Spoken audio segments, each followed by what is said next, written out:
Hello students. पिछले lecture में हम टाइप 1 और टाइप 2 की फ्रैक्शंस को डीकम्पोज कर चुके हैं। इस लेक्चर में हम टाइप 3 को डीकम्पोज करेंगे। तो चलिए हम स्टार्ट करते हैं। एक्सरसाइज 4.3 क्वेश्चन नंबर 12 में न्यूमरेटर में x पावर 5 और डिनोमिनेटर में x पावर 4 है। इसका मतलब है कि न्यूमरेटर में x की मैक्सिमम पावर 5 और डिनोमिनेटर में x की मैक्सिमम पावर है 4। न्यूमरेटर में पावर ज़्यादा है, डिनोमिनेटर में कम है, तो ये अलजेब्राइक फ्रैक्शन हमारे पास एक इम्प्रॉपर फ्रैक्शन है। और इम्प्रॉपर फ्रैक्शन को हम कभी भी डायरेक्ट डिकम्पोज नहीं कर सकते, यानी अब हम इसकी डिकम्पोजिशन नहीं करेंगे, बल्कि हम पहले इस पे लॉन्ग डिवीजन अप्लाई करेंगे, इसको हम डिवाइड करेंगे और डिवाइड करने के बाद हमारे पास जो प्रॉपर फ्रैक्शन आएगी उसको हम डिकम्पोज करेंगे। अब x पावर 5 को हम डिवाइड कर लेंगे x पावर 4 माइनस 1 से। पहले हम इसको x के साथ मल्टीप्लाई करेंगे, x को x पावर 4 से मल्टीप्लाई करेंगे, आंसर होगा x पावर 5, ये लिखेंगे। अब हम x को 1 से मल्टीप्लाई करेंगे, तो अब ये वैल्यू हमारे पास आ जाएगी -x। अब ये वैल्यूज़ सब्ट्रैक्ट हो जाएंगी, साइन चेंज हो जाएंगे और x पावर 5 ये कैंसिल हो जाएगा और हमारे पास वैल्यू रह जाएगी x। अब ये जो हमारे पास वैल्यू x रह गई है, ये इसका रिमाइंडर है और ये वैल्यू कोशेंट कहलाएगी। और x पावर 4 माइनस 1 इसको हम डिवाइज़र कहेंगे। कोशेंट, रिमाइंडर और डिवाइज़र इसको मिला के हम मिक्स्ड फ्रैक्शन लिख सकते हैं। ये जो मिक्स्ड फ्रैक्शन है इसमें कोशेंट कंप्लीट नंबर होगा या होल नंबर कहलाएगा और रिमाइंडर ओवर डिवाइज़र ये हमारे पास एक प्रॉपर फ्रैक्शन होगी। फ्रैक्शन को डिवाइड करने के बाद अब जो हमारे पास मिक्स्ड फ्रैक्शन आई है उसको लिख लेंगे। x जो कि कोशेंट है और न्यूमरेटर में x ये रिमाइंडर है और डिवाइज़र x पावर 4 माइनस 1 है। कोशेंट और इस फ्रैक्शन के दरमियान हम प्लस साइन भी डाल सकते हैं, जो इस चीज़ को शो कर रहा है कि कोशेंट एक कंप्लीट नंबर या होल नंबर है और उसके आगे एक प्रॉपर फ्रैक्शन लिखी हुई है। अब हम यहाँ पे फार्मूला अप्लाई करेंगे डिनोमिनेटर के ऊपर, x पावर 4 माइनस 1 के ऊपर, a square minus B square equal a minus B into A plus B. अब हमारे पास ये जो डिनोमिनेटर है x पावर 4 माइनस 1 इसको हम फैक्टराइज करेंगे a square minus B square के अकॉर्डिंग। तो x पावर 4 को हमने लिख लिया x स्क्र होल स्क्र और इसके आगे लिखा हुआ है 1 का हमने स्क्र कंसिडर कर लिया। जब हम फैक्टराइज करेंगे तो हमारे पास एक वैल्यू आ जाएगी x स्क्र माइनस 1 और दूसरी वैल्यू आ जाएगी x स्क्र प्लस 1।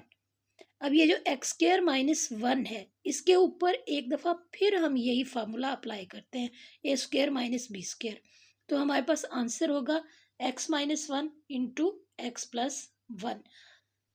ये जो फैक्टर लास्ट में लिखा हुआ है x स्क्र प्लस 1 ये अपनी जगह पे ऐसे ही आ जाएगा क्योंकि इसके ऊपर फार्मूला अप्लाई नहीं हो सकता। x जो कि होल नंबर है, कंप्लीट नंबर है, ये अपनी जगह पे आ जाएगा। इसके आगे ये प्रॉपर फ्रैक्शन लिखी हुई है x over x power 4 minus 1, इसको हमने फैक्टराइज कर लिया है। अब हम इसकी जगह पे ये फैक्टर्स पुट करेंगे x minus 1 into X plus 1 और तीसरा फैक्टर हमारे पास है x स्क्र प्लस 1। ये वैल्यूज़ हमारे पास आई थी x power 5 over x power 4 minus 1 को डिवाइड करने के बाद। ये हमारे पास इक्वेशन 1 बन गई। हम प्रॉपर फ्रैक्शन को सॉल्व करेंगे और उसके बाद हम उसकी वैल्यूज़ यहाँ पे पुट कर देंगे प्रॉपर फ्रैक्शन की जगह पे। ये जो ब्लॉक में हम फ्रैक्शन लिख रहे हैं ये एक प्रॉपर फ्रैक्शन है, इसी को हमने डिकम्पोज करना है। डिकम्पोज करने के बाद जितनी भी फ्रैक्शंस आएंगी उनको हम यहाँ पे इक्वेशन 1 में लिख देंगे। तो ये हमारे पास बन गई प्रॉपर फ्रैक्शन और इसके साथ जो x लिखा हुआ है ये है एक कंप्लीट नंबर या होल नंबर। अब हम इस प्रॉपर फ्रैक्शन को कंसिडर कर लेते हैं और इसको हम डिकम्पोज करते हैं। अब ये जो प्रॉपर फ्रैक्शन है जिसके डिनोमिनेटर में हमारे पास 3 फैक्टर्स गिवन हैं, इनमें से एक फैक्टर x माइनस 1 ये एक लीनियर फैक्टर है, दूसरा फैक्टर x+1 ये भी लीनियर है, और तीसरा फैक्टर x² + 1 ये क्वाड्रेटिक फैक्टर है। तो लीनियर फैक्टर इनकी जब हम डिकम्पोजिशन करते हैं तो इसका numerator simple a b c में से कोई वैल्यू आ जाती है। अब हम लिखेंगे a/x-1 + b/x+1, क्योंकि ये दोनों लीनियर फैक्टर्स थे। और ये जो क्वाड्रेटिक फैक्टर है x² + 1, इसका जो न्यूमरेटर है वो हमेशा एक एक्सप्रेशन फॉर्म में आता है, यानी यहाँ पे हम लिखेंगे cx+d। अब ये जो फ्रैक्शन है हमारे पास, इसको डिकम्पोज करके हमारे पास जब वैल्यूज आ जाएंगी उनको हम इक्वेशन 1 में पुट कर देंगे। तो अब हमारा काम है कि हम a b c और d की वैल्यू हम फाइंड करेंगे और इसके बाद हम उसको यहाँ पे पुट कर देंगे। अब ये 4 वैल्यूज़ a b c और d, इसको फाइंड करने के लिए हम इस फ्रैक्शन को लिख लेंगे, इसके बाद हम इसको सिंप्लीफाई करेंगे। तो अब ये हमने फ्रैक्शन लिख ली। इस फ्रैक्शन के डिनोमिनेटर में हमारे पास है x-1, x+1 और x² + 1। ये 3 फैक्टर्स यहाँ पे गिवन है। इन तीनों को दूसरी साइड पे लाके मल्टीप्लाई करेंगे। इसके लिए हमने इन फ्रैक्शंस के बाहर ऐसे हमने एक ब्रैकेट लिख दी, और अब ये तीनों फैक्टर्स इनको हम लेफ्ट साइड से, डिनोमिनेटर में है ये, डिवाइड कर रहे हैं। इनको जब हम दूसरी साइड पे लेके जाएंगे तो ये उधर जाके मल्टीप्लाई हो जाएंगे। ऐसे हम इनको राइट साइड पे ले जाएंगे और ये तीनों फैक्टर्स यहाँ पे मल्टीप्लाई होंगे। इसके बाद हम इन तीनों फैक्टर्स को ब्रैकेट में मौजूद हर फ्रैक्शन के साथ मल्टीप्लाई करेंगे। अब ये वैल्यू यहाँ से ख़त्म हो गई, तीनों फैक्टर्स दूसरी साइड पे चले गए, लेफ्ट साइड पे डिवाइड कर रहे थे और राइट साइड पे जाके ये मल्टीप्लाई हो गए। अब लेफ्ट साइड पे सिर्फ एक वैल्यू रह जाएगी, न्यूमरेटर रह जाएगा, यानी कि x रह जाएगा। और राइट साइड पे ये तीनों फैक्टर्स पहले एक फ्रैक्शन से मल्टीप्लाई होंगे, फिर दूसरी फ्रैक्शन से, और फिर तीसरी फ्रैक्शन से। ये तीनों फैक्टर्स, इनको पहले हमने a/x-1 इसके साथ हमने मल्टीप्लाई करना है। अब मल्टीप्लाई करने का सिंपल मेथड ये है कि हम देख रहे हैं कि हमारे पास ये 3 फैक्टर्स हैं जो a/x-1 के साथ मल्टीप्लाई होंगे। तो अब जो सेम फैक्टर्स होंगे वो कैंसिल होंगे। a के डिनोमिनेटर में x-1 है, तो उधर से ये जो 3 फैक्टर हैं इनमें से x-1 ख़त्म हो जाएगा। अब इन तीनों फैक्टर्स को हम मल्टीप्लाई करेंगे b/x+1 के साथ, तो x+1 ख़त्म हो जाएगा, बाकी 2 फैक्टर्स b के साथ मल्टीप्लाई होंगे, यानी b के साथ x-1 और x² + 1 आ जाएगा। अब cx+d/x² + 1, यानी ये तीसरी फ्रैक्शन, इसके साथ भी ये तीनों फैक्टर्स मल्टीप्लाई होंगे। जब ये फैक्टर्स मल्टीप्लाई होंगे तो इसके डिनोमिनेटर में जो x² + 1 है ये वैल्यू ख़त्म हो जाएगी, सेम फैक्टर कैंसिल हो जाएंगे, और जो डिफरेंट 2 फैक्टर्स हैं वो यहाँ cx + d के साथ मल्टीप्लाई होंगे, यानी x-1 इंटू x+1, ये 2 फैक्टर्स मल्टीप्लाई होंगे, और ये हमारे पास इक्वेशन बन गई। इसको हम इक्वेशन 2 कंसीडर कर लेंगे। अब एक फैक्टर हमें पता है x-1 है, दूसरा x+1 है, और तीसरा फैक्टर है x² + 1। x-1 लीनियर है, x+1 लीनियर है, और x² + 1 ये क्वाड्रेटिक है। जो लीनियर फैक्टर्स हैं उनके लिए हम सिंपल मेथड अप्लाई करके यहाँ से a या b की वैल्यू निकाल लेंगे, और क्वाड्रेटिक फैक्टर के लिए कंपेयरिंग कोफिशिएंट मेथड अप्लाई करेंगे। अब हमने x-1 को पहले हमने सपोज कर लिया 0 के इक्वल, और यहाँ से हमें x की वैल्यू मिलेगी 1, और ये वैल्यू हम इस इक्वेशन में यानी इक्वेशन 3 में हम पुट कर देंगे। इक्वेशन 3 में लेफ्ट और राइट साइड पे जहाँ जहाँ x है वहाँ पे हम पुट करेंगे। लेंथी कैलकुलेशन से अवॉइड करने के लिए हम यहाँ पे देख रहे हैं कि x-1 लिखा हुआ है, जब हम यहाँ पे 1 लिखेंगे तो 1 - 1 0 बनेगा, और 0 जब इन दो फैक्टर्स के साथ यानी सी एक्स प्लस डी और एक्स प्लस वन के साथ मल्टीप्लाई होगा तो ये पूरी टर्म ज़ीरो हो जाएगी। यानी एक एक जगह पे वैल्यू पुट करने की बजाय हमने जस्ट गेस किया यहाँ से और वैल्यू को ज़ीरो लिख दिया। अब यहाँ पे भी हम ऐसे ही करेंगे, बी के साथ एक्स माइनस वन है, जब हम यहाँ पे वन लिखेंगे ज़ीरो आएगा और ज़ीरो बी के साथ और दूसरी वैल्यू के साथ मल्टीप्लाई होगा तो ये टर्म भी ज़ीरो हो जाएगी। ए के साथ जो भी फैक्टर लिखे हुए हैं उनमें हम x की वैल्यू पुट करेंगे। तो यहाँ x को रिप्लेस करेंगे वन के साथ, इधर वन का स्क्वायर बन जाएगा और आगे प्लस वन आ जाएगा, और लेफ्ट साइड पे भी x को रिप्लेस कर देंगे, इसकी जगह पे हम वन लिखेंगे। अब a के साथ वन प्लस वन यानी टू हो जाएगा, वन का स्क्वायर वन आ गया और आगे प्लस वन है, इसको सिंप्लीफाई करेंगे तो ये हमारे पास वैल्यू टू आ गई। यानी टू को टू से मल्टीप्लाई करेंगे तो फोर आ जाएगा, और फोर ए के साथ मल्टीप्लाई हो रहा है, जब इसको दूसरी साइड पे लेके जाएंगे इक्वल के दूसरी साइड पे तो ये वैल्यू उधर जाके डिवाइड हो जाएगी और ए की वैल्यू हमारे पास आ जाएगी 1/4। इस तरह हमने पहले लीनियर फैक्टर को ज़ीरो के इक्वल सपोज करके हमने यहाँ से ए की वैल्यू फाइंड कर ली है। अब हम दूसरे फैक्टर को सपोज करेंगे ज़ीरो के इक्वल और वहाँ से हम बी सी डी में से कोई एक वैल्यू फाइंड कर लेंगे। अब हमारे पास सेकंड फैक्टर है एक्स प्लस वन, इसको हम ज़ीरो के इक्वल सपोज करेंगे और वन दूसरी साइड पे जाएगा, एक्स की वैल्यू माइनस वन आएगी और उसको हम इस इक्वेशन थ्री में पुट करेंगे। अब इक्वेशन थ्री में यहाँ पे हम गैस कर लेते हैं, लास्ट में एक्स प्लस वन लिखा हुआ है, इसमें जब हम माइनस वन लिखेंगे माइनस वन प्लस वन ये वैल्यू ज़ीरो होगी और ये टर्म कंप्लीट ज़ीरो हो जाएगी। अब हम ए वाली टर्म को भी चेक कर लेते हैं। ए के साथ है एक्स प्लस वन, एक्स को रिप्लेस करेंगे माइनस वन के साथ तो ये माइनस वन प्लस वन बन जाएगा, और माइनस वन प्लस वन का मतलब है कि वैल्यू हमारे पास आएगी ज़ीरो, और ज़ीरो जब ए के साथ मल्टीप्लाई होगा तो ज़ीरो, और जब एक्स स्क्वायर प्लस वन के साथ मल्टीप्लाई होगा तो भी ज़ीरो। तो ये ए वाली टर्म, ये भी पूरी की पूरी टर्म ये ज़ीरो हो जाएगी। अब हमने सिर्फ बी वाली टर्म में एक्स की जगह पे माइनस वन लिखना है। बी के साथ है एक्स माइनस वन, एक्स को रिप्लेस करेंगे माइनस वन लिखेंगे, माइनस वन आ गया, और दूसरी वैल्यू में एक्स स्क्वायर है, माइनस वन का स्क्वायर आएगा, आगे प्लस वन आएगा। बी के साथ माइनस वन आंसर होगा माइनस टू, ये वैल्यू आ गई, माइनस वन का स्क्वायर वन आ जाएगा और इसमें वन प्लस हो रहा है। तो अब वैल्यूज़ को जब हम सिंप्लीफाई कर लेंगे तो बी के साथ एक वैल्यू है माइनस टू और दूसरी वैल्यू मल्टीप्लाई हो रही है two, one plus one answer two आ जाएगा। अब ये बी के साथ ये जो दो वैल्यूज़ हैं मल्टीप्लाई हो रही है, इनको हम मल्टीप्लाई करके लिखेंगे, माइनस फोर आ गया, और लेफ्ट साइड पे x है, इसकी जगह पे जब हम वैल्यू पुट करेंगे तो यहाँ पे माइनस वन आ जाएगा। अब b के साथ माइनस फोर मल्टीप्लाई हो रहा है, जब हम इसको दूसरी साइड पे यानी लेफ्ट साइड पे ले जाएंगे उधर जाके ये डिवाइड हो जाएगा।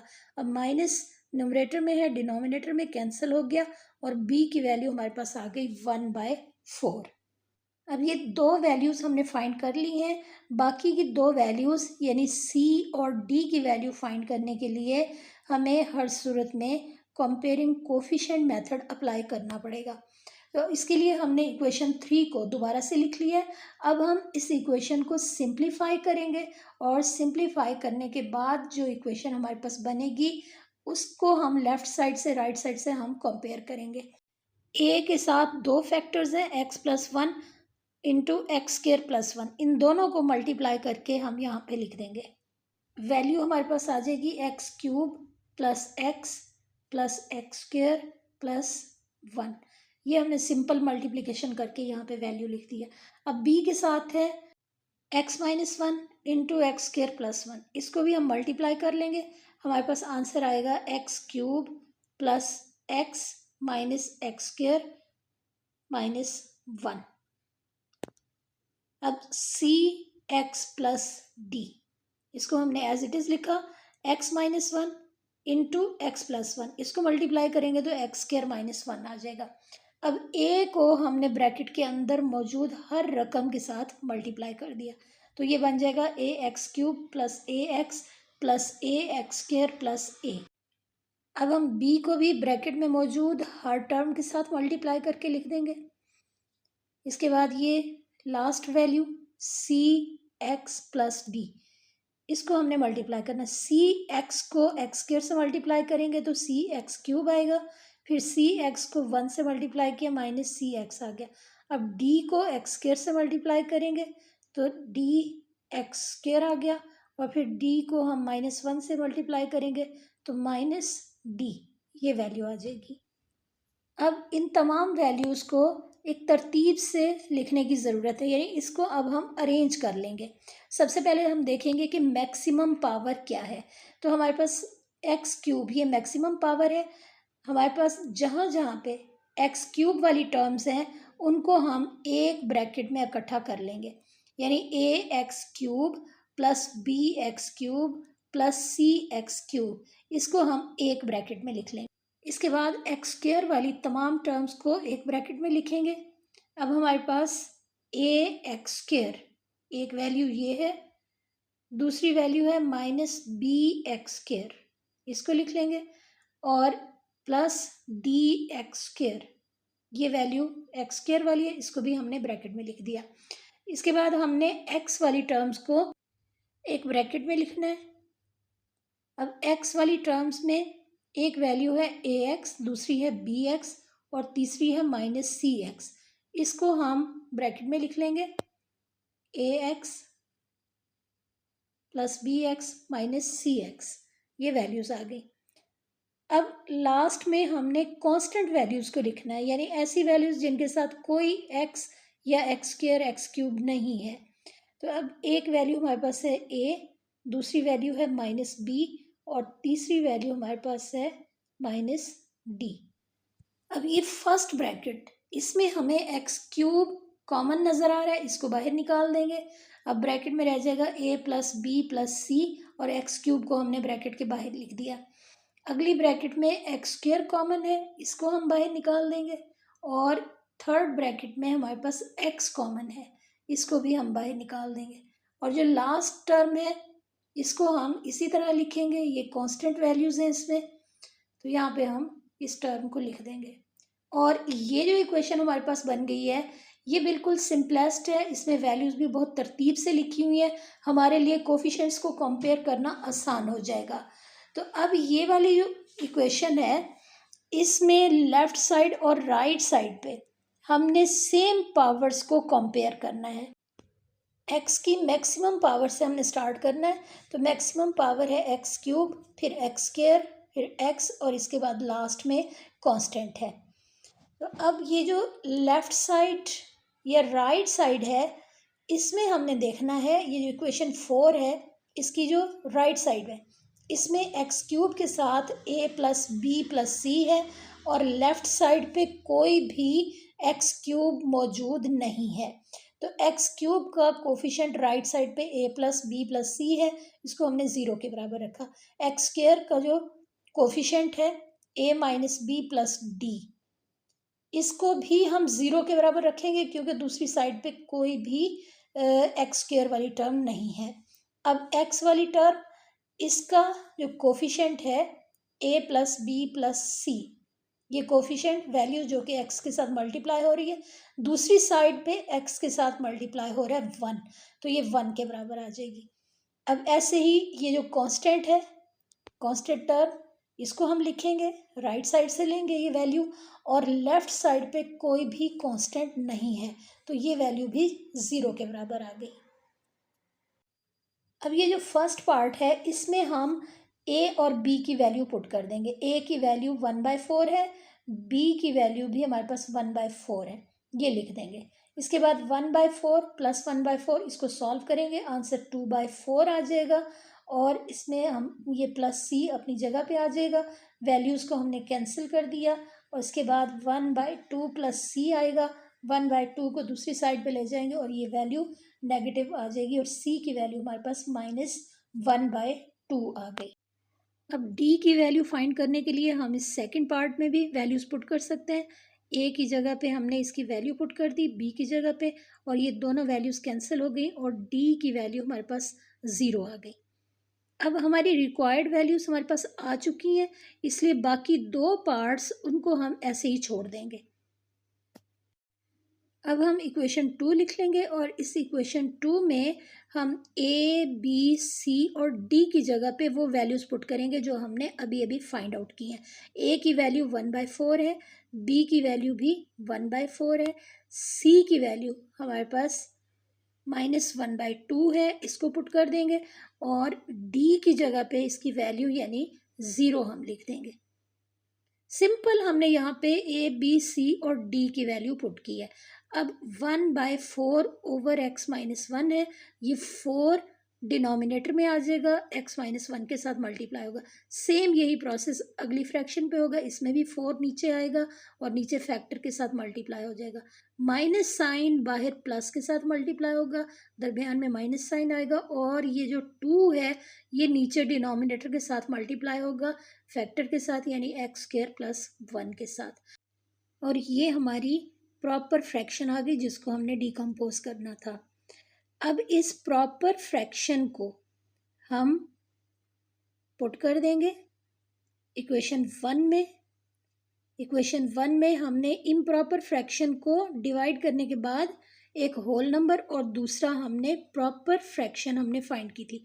तो ये जो x/(x⁴ - 1) है, इसको हमने डिकम्पोज किया है और डिकम्पोजिशन के बाद ये 3 फ्रैक्शंस हम इसकी जगह पे पुट कर देंगे। यहाँ से एक बात और भी क्लियर हो गई है कि जो इम्प्रॉपर फ्रैक्शन होती है उसमें क्योंकि एक कंप्लीट नंबर होता है तो उसको हम डायरेक्ट डिकम्पोज नहीं कर सकते। अगर आपको इम्प्रॉपर फ्रैक्शन और इसकी डिकम्पोजिशन समझ आ गई है तो अपनी फीडबैक ज़रूर दीजिएगा। Thanks for watching.